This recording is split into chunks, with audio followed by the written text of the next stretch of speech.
clarify kung ano man yung darating na yan.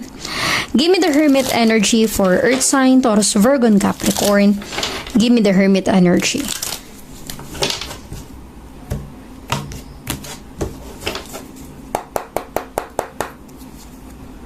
You have the Queen of Pentacles, an Earth sign.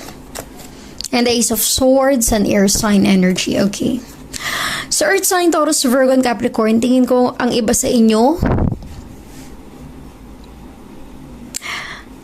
para bang gusto mong mag-take in charge sa buhay mo. Ayaw mo na merong kumukontrol sa mga desisyon mo, sa mga plano mo. Ang iba sa inyo gustong maging independent, Earth sign. Ace of Wands. Gusto mong i-voice out kung ano talaga yung nais mo. Tingin ko ang iba sa inyo masyadong, alam mo yun, nakatali or nakagapos sa isang relationship, sa isang connection na hindi mo masabi kung ano yung gusto mo or yung nais mo. Kumbaga, hindi mo mapakita yung totoong ikaw. Okay? Kung nagigets mo yung energy ko, Earth sign, Taurus, Virgo, and Capricorn. Kasi yung Queen of Pentacles na ito, this is your energy. Nafe-feel ko dito, you want to take in charge of your life. Kasi alam mo na marami ka pang pwedeng magawa sa buhay mo eh. Yun nga lang, napipigilan ka ng taong ito or yung connected sa'yo.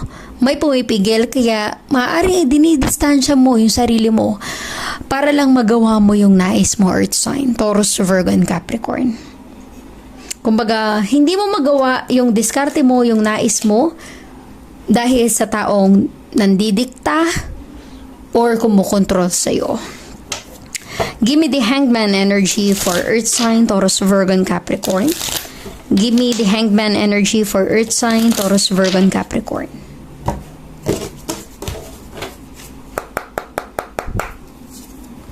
Wow, Knight of Cups, a water sign. And the Moon, this is a strong Pisces. Parang iba sa inyo ay connected with a water sign, Pisces energy. New perspective. Earth sign, Taurus, Virgo, and Capricorn, there's an offer of love. Maaring yung person na ito, yung mag-offer of connection sa'yo,